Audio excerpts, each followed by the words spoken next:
Good morning. Hello. I'm going to wait for a couple of you to jump on, but I'm so excited. Hi, if you're watching this on the replay, I am here to do a mini masterclass, 3 things that your vision needs from you right now.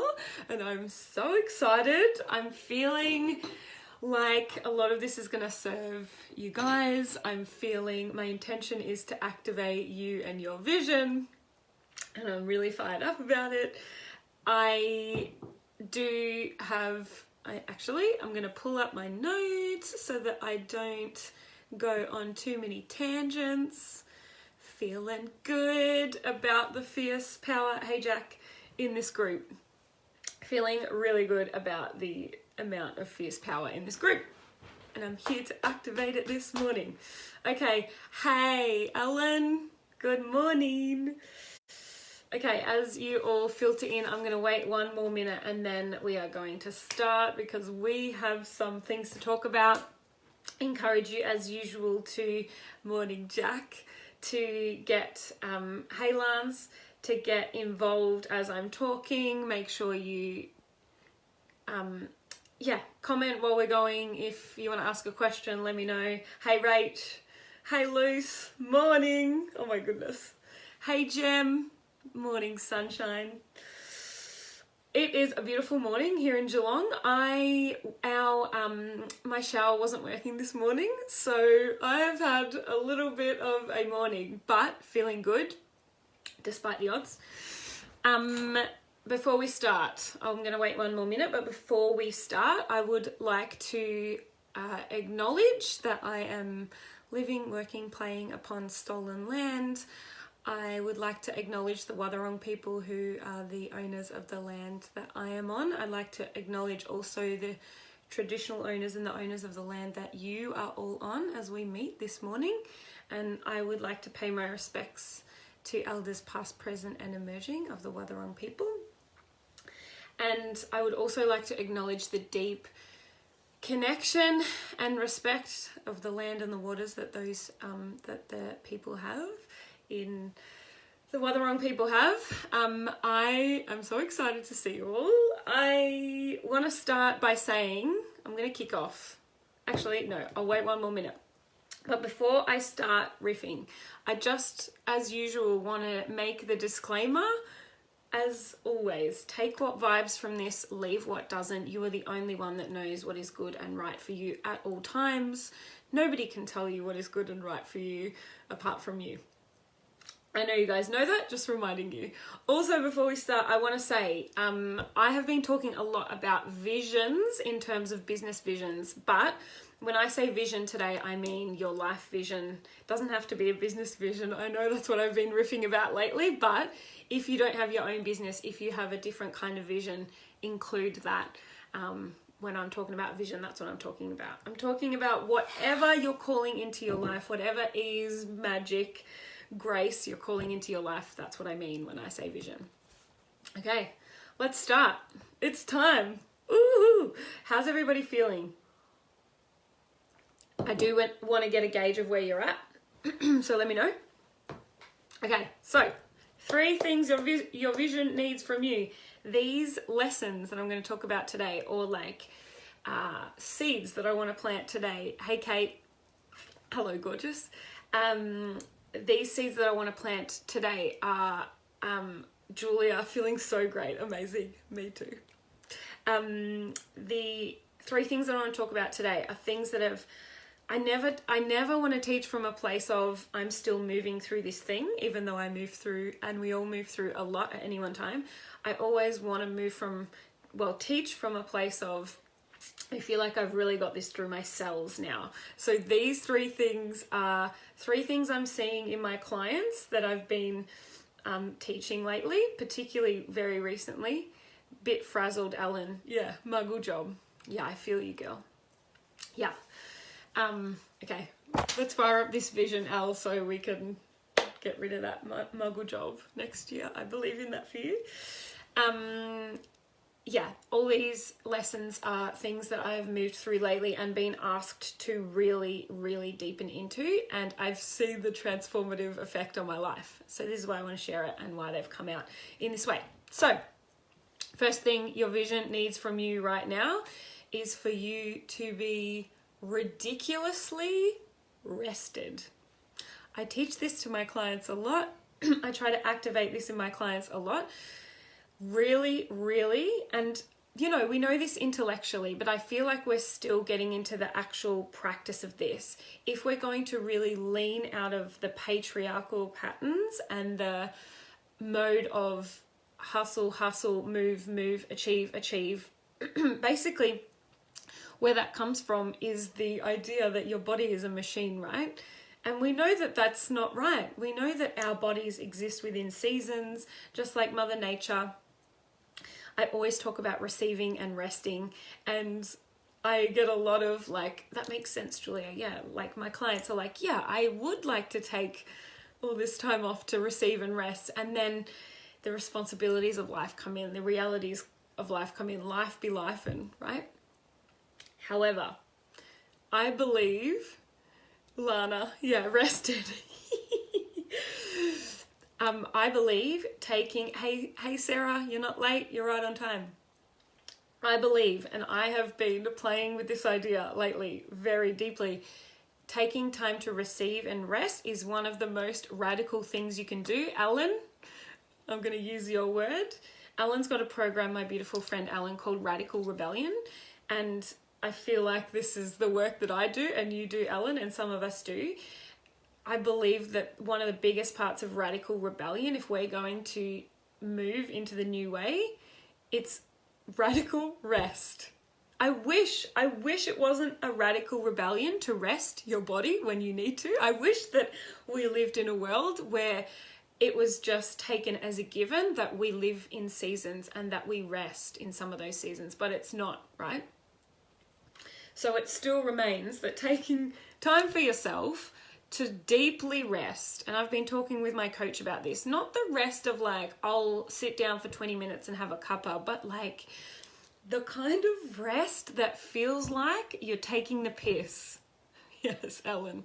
Hey, Jenna, sorry. Yeah, the kind of rest that feels like you are taking the piss. Okay, I laughed about the rest. It's so obvious, but so difficult to prioritize. 100%. 100%.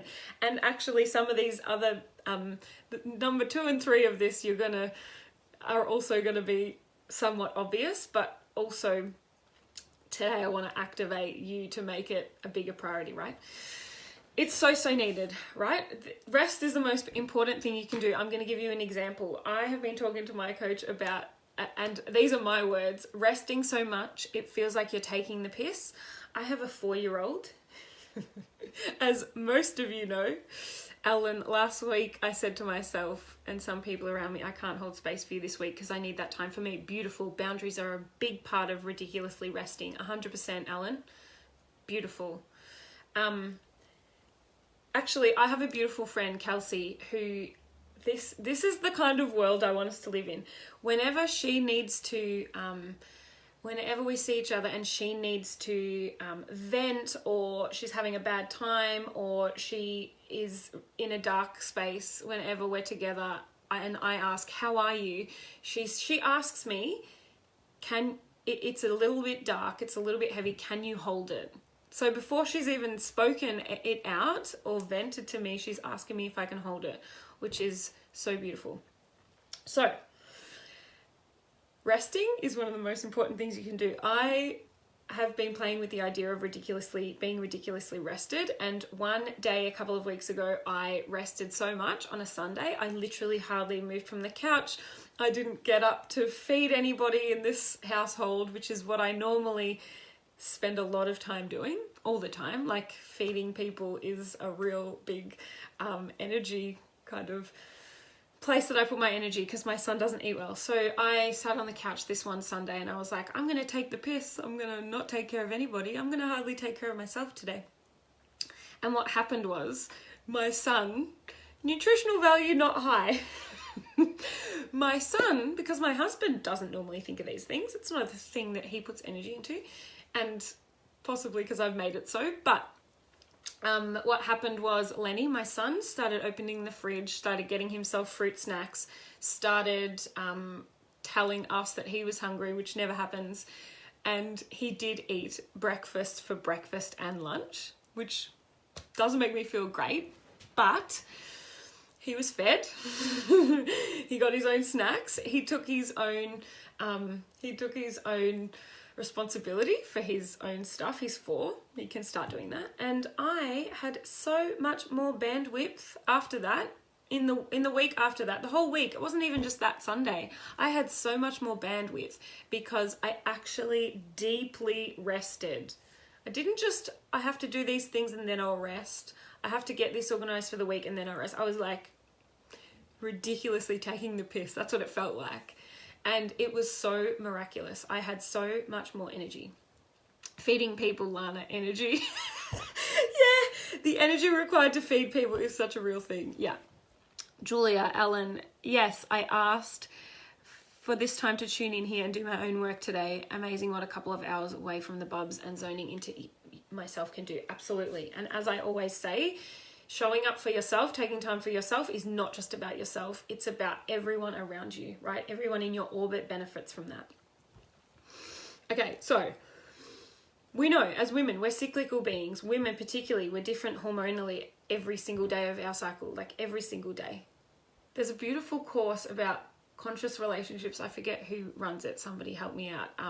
But they talk about, for the partner, a woman is a different person. Literally, you have 30 different, or however long the cycle is, 30 different women in your life. Like every day is different.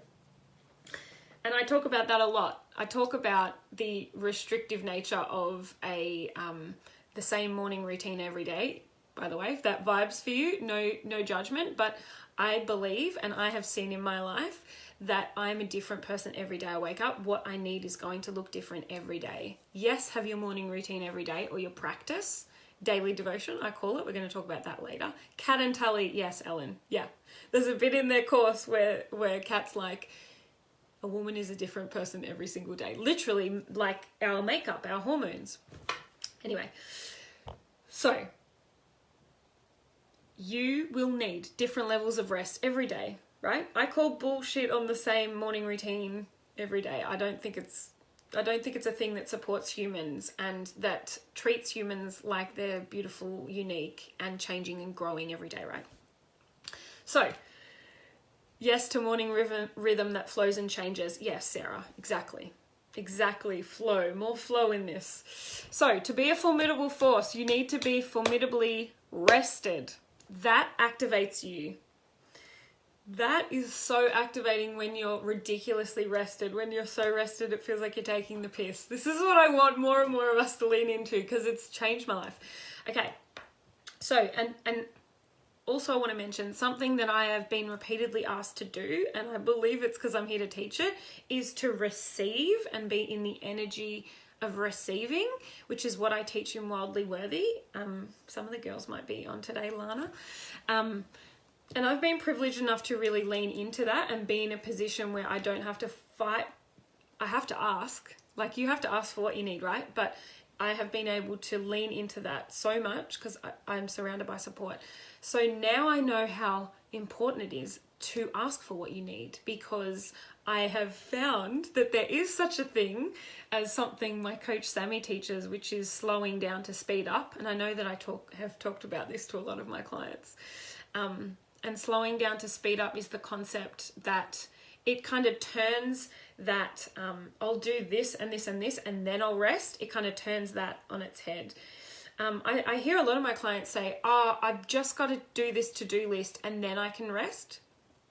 No, if you flip it on its head, if you rest first, you will have so much more energy for the to-do list. You will get it done so much quicker. This is, and Sammy often says this is true of high-achieving, intelligent women. This is not just women, but people, humans. This is not true of everybody. But slowing down to speed up is a real thing that I have tested and tried, and it is a thing. Let me know if you've heard this concept or if you've tried it, because it's game-changing. Okay, so, and in that, just know that if you're leaning into slowing down to speed up, that you are a person that gets things done, that you can let go of control, that you will figure things out. You don't have to be stuck like a slug onto the to-do list, right? You are a person that gets things done.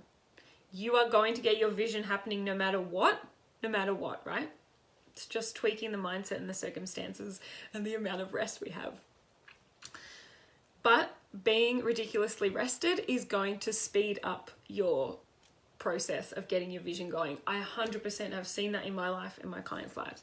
So, keep to task, Julia. I do want to say here that several times recently through my fertility stuff and through the highs and lows of that, I have had the moment where I've been like, maybe this dream isn't for me. Maybe this is too hard. Maybe I don't have space for this. And every time that happens and I feel like giving up and it's hard, it's because I'm not rested.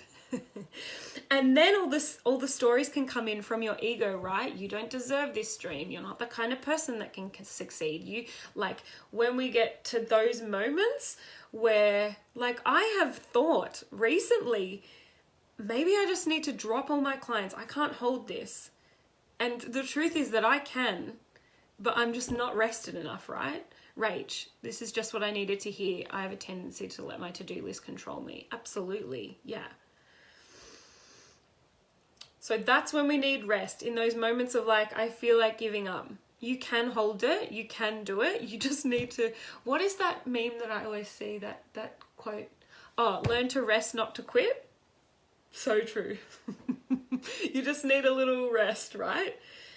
And I'll tell you why. And I teach this a lot and I talk about this a lot. Your vision doesn't tap you on the shoulder for nothing. That is not a random thought in your mind. That is what you're here for. And you can rest at the same time, right? It's both. You can hold both, right? Your vision doesn't tap you on the shoulder for nothing. That is a real feeling, real thing. Okay. Which leads me to my next point. I'm loving this as I sit here in my PJs wanting to have a chill day, but the to-do list is in the back of my mind. Yes, Sarah, yes. And I hear that because I feel like that too. But let me give you permission today to take the piss. It's the most Australian phrase ever, and who knows what it even means, but anyway. Okay, second point. So, things your vision needs from you to be radically rested, ridiculously rested. Second thing it needs is for you to be ridiculously, radically you. Right? Because you are here for that vision that taps you on the shoulder. It's not random. You are here for that. Maybe not all at once right now, but that is what you are here for. So, the world, as we know, and this is why I do what I do, as a rule, does not teach you how fucking outrageously, ridiculously amazing that you are in all of your uniqueness. As a human, as a collective group of humans, we're not celebrating our weird enough. It is radical rebellion, Alan, I'm going to say this so many times, to accept all parts of yourself. So one day I hope this isn't so. Again, one day I hope that we joyfully celebrate how amazing and unique we are and don't sneer at each other's differences. But do me a favor. Right now, for your vision's sake, close your eyes if you feel the need to and repeat after me. All of me is welcome. All parts of me are welcome here. My vision needs all parts of me, every single part, the darkness and the light. Right? Okay, big breath. Again, I want to remind you that nobody can tell you what's right and best for you except yourself. Not me, not your coach, not your therapist, not your doctor, not your specialist, not Tony Robbins. Not anyone else you've put on a pedestal. So let's take those people off pedestals. They're just humans right beside us, right? And we decide what's right for us. They've got their own unique journeys, talents, skills. That's it. And they can activate parts of you. But what is true for them is not going to be wholly true for you, as with all of us. So let's take that off. Let's take off, this is the way it should be done. When you're thinking about your vision, let's take off, this is the way it's always been done. I started to hear that sentence when I was a librarian, and it was totally the cliche, beautiful, like my beautiful colleagues' glasses, cardigans. And they used to say to me, I used to walk in and be like, oh my goodness, let's try this and this. And they used to be like, Julia, this is the way it's always been done. No discussion about new energy or trying it now in this different day and age. No. Let's take that bullshit story off. Let's also take off the story that you might be telling yourself about your vision that says, I don't know how to do this. You do know. You do know because you were built for it. I don't know is a beautiful place in its openness, but also when it comes to your vision, you do know. It's in here. Yeah? Oh my God, all of you guys in your PJs, I love it. I'm not in my PJs, but I do have my yoga pants on. Okay, so a reminder, and I know that you know this, your vision does not need you to do it the way it's always been done. It needs the opposite.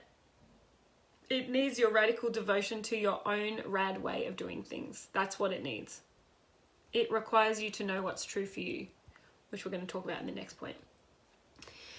It requires you to meet yourself regularly. I know some of you are doing the Awaken Breathwork Challenge this week.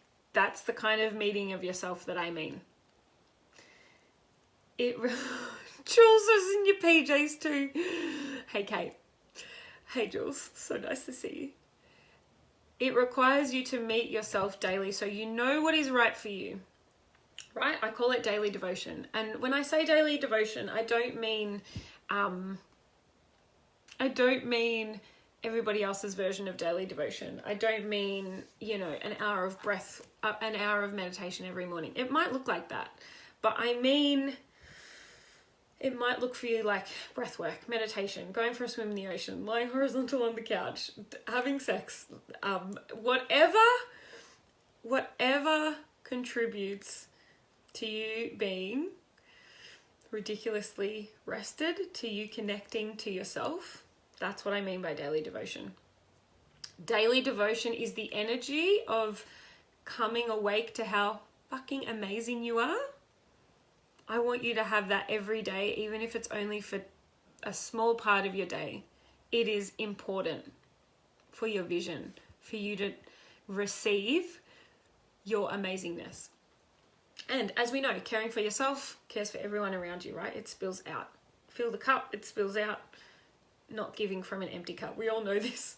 We all know this, just a reminder. So, what your vision needs is you being the most you've ever been. That's what your vision needs. That's why daily devotion is important, because it's so easy to look outside ourselves at what everybody else is doing. Cheers, social media.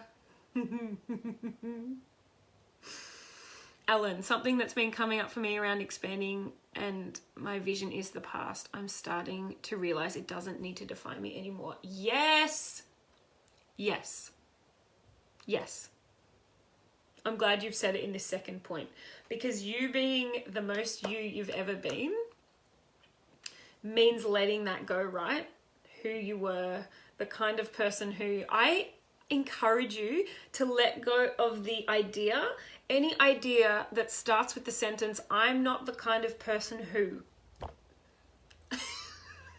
It is so limiting. It is so limiting. I have so many ideas that, like, stories of myself that fit into that sentence. One of them was that I'm so uncoordinated that I can't play sports, that I can't do anything that requires coordination, which I was able to let go of recently because I just taught myself how to skateboard. I'm still learning, but I'm not sure if I can say I've taught myself, but it gives me such a fun, playful feeling. And if I had to listen to that story that you're not coordinated enough, I'm not the kind of person who could do this, I would be missing out on all that joy, right? So, as we know, trying to be someone else, making your practices look like anyone else's, looking outside yourself to what's true for you is diluting your power. It's diluting your powers, plural, right? The ones that you were given for a specific purpose. You turning your gaze from your own path to look at someone else's all the time is just robbing you of that purposeful power that your vision needs, right?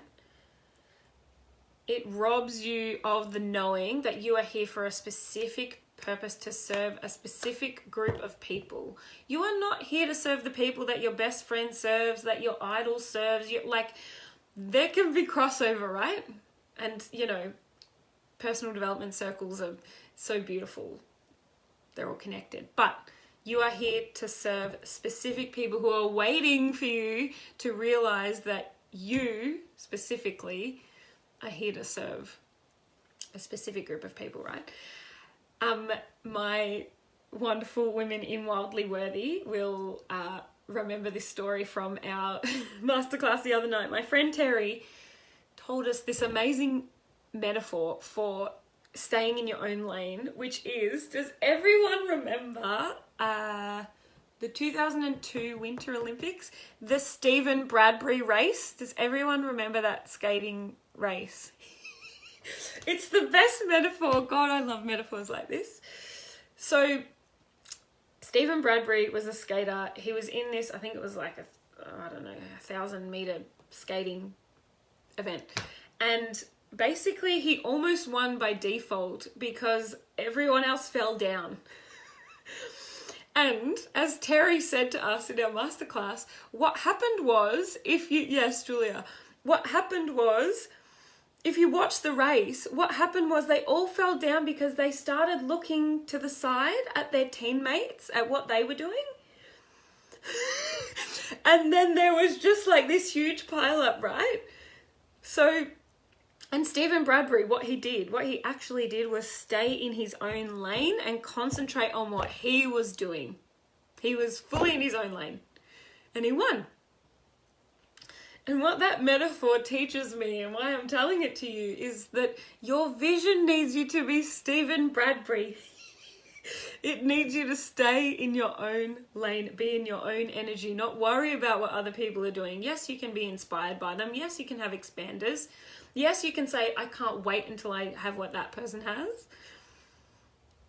But pick the parts that are true for you, not the whole shebang, right? Your vision needs you to be Stephen Bradbury. I never thought I would say that sentence, but thank you, Terry, for that metaphor, because it's brilliant. Okay, so on to our third point. Your vision needs you to be ridiculously rested, radically you, and outrageously open. So, when we're doing all this personal development work, we can't, there's like the buzzword of self-care and self-love. You can't go straight to self-love when you're moving through. There's a part in the middle that's like, you've started the work, you're deepening into self-acceptance of everything, your gifts, your light, your dark. Then you can deepen into self-love. Then you can hold your space for yourself to move through all your own seasons. Ellen, I've been asking myself, what do I see in my expanders that I see in myself? Exactly. There's a beautiful saying, actually, the good that you see in others is just a part of yourself that is waiting to be acknowledged and seen. It's just so beautiful. And I often think of that when my clients are like, thank you, Julia, or when I get a compliment from someone I know doesn't see themselves like that. I'm like, that's a part of you that you have too. So, being outrageously open means holding space for yourself to move through your seasons, to take the rest, to take what you need to be rested, to recognize how amazing you are. Because then you can start listening, deeply listening, really listening. This is a completely different kind of listening than is modeled by most people around us, right? This is the kind of deep, deep listening that Indigenous people call, Ellen will know this, Dadiri. Deep listening. There is a kind of divine openness that you need for this kind of listening. And when I say deep listening, I mean to yourself, your inner higher self, also to the earth, which is how the Indigenous people use it. This is the kind of listening that you probably didn't get taught in school, probably didn't get taught by your parents. Some of you may have. This divine openness is why I became a meditation teacher, because I don't see it enough in people, and I want to. And it's a practice and a skill of being open to asking the questions and then holding space for the answers. Sometimes when there are no answers, because when you start, sometimes you can't hear that intuition stuff, right? It's not as loud as the ego or the negative fear voice. But the openness and the listening is actually the most important part of that exchange, not the answer itself. The answer itself, I believe, is always there in you. The important part of that, for me, is the openness and the deep listening, right? And you've probably heard that saying, the answer is in the question. If you're even asking the deep questions, if you're even being open to them, there's a learning in that, right? About how willing you are and ready you are for your vision and every part of that. Some clients ask me or they pose a question of themselves like, do I have what it takes? And I'm always like, the fact that you asked the question tells me that you do, right?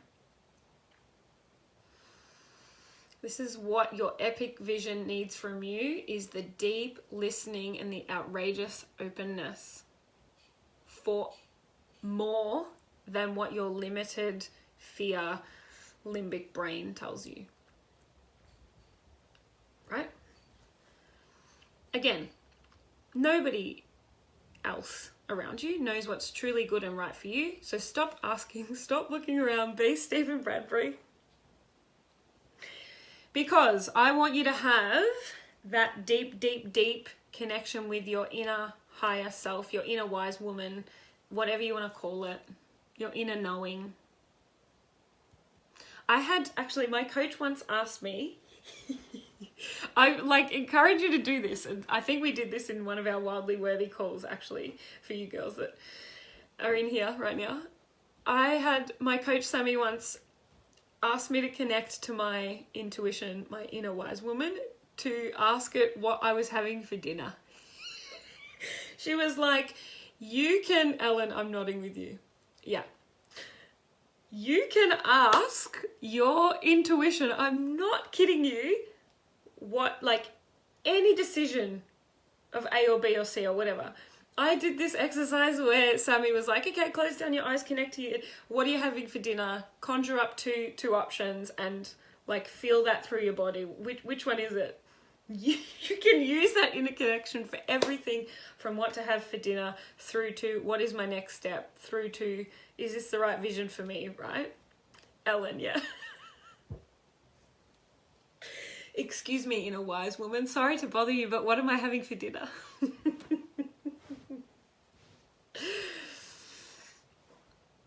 So basically, this, in a nutshell, is why I do what I do. I want you to have that deep connection to yourself, because the world doesn't teach you how to do that. You're the only one that can build that skill, flex that muscle, right?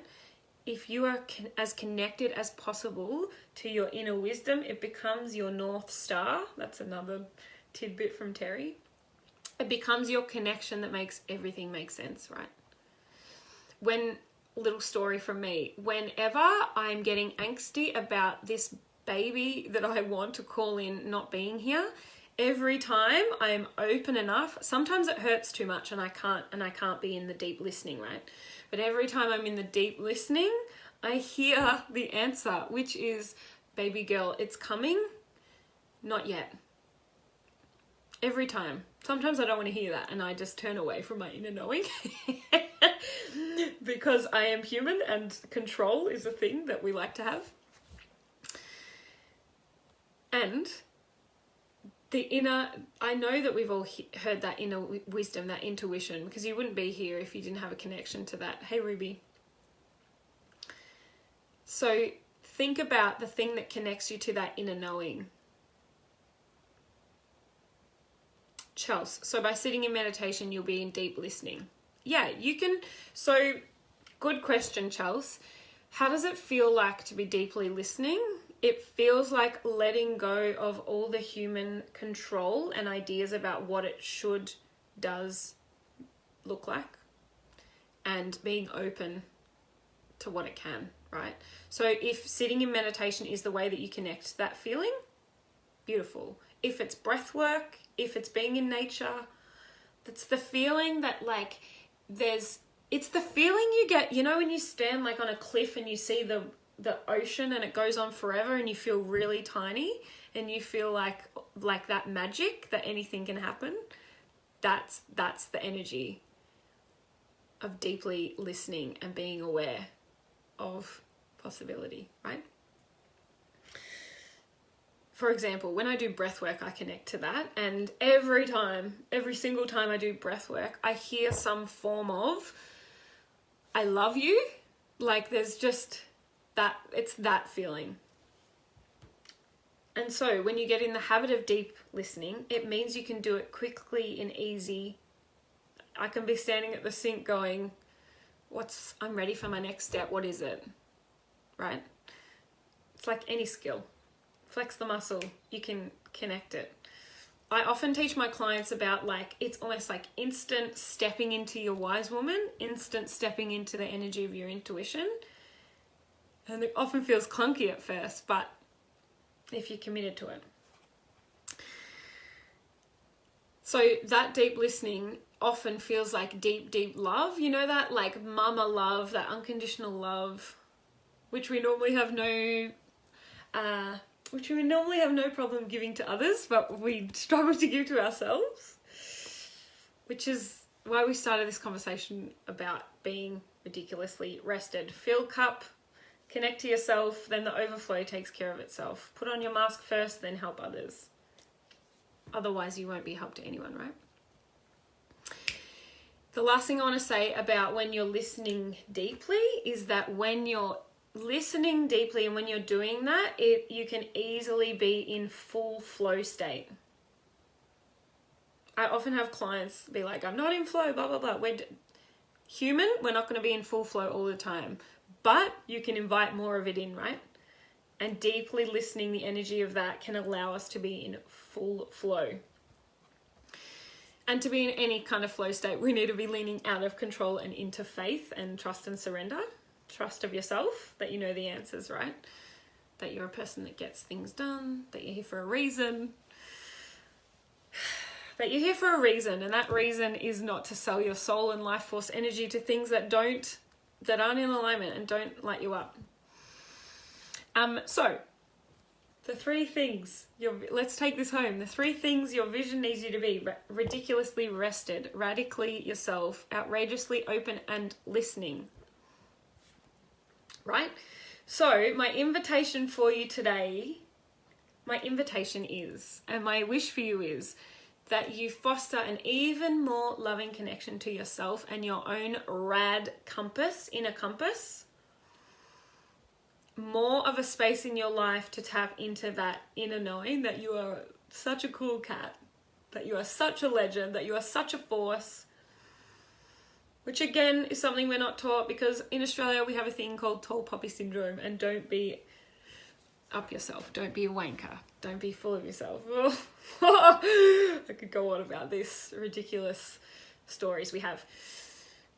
That life force energy that's running through you, that has the vision tapping you on the shoulder, it is not by accident. That energy can be tapped into. Do whatever it takes to tap into that more. Do it like it's the most important thing you can do in your day, and see what changes happen. See what shifts for you. I'm going to chuck it out to questions for you before I start wrapping this up. But I do want to say a disclaimer.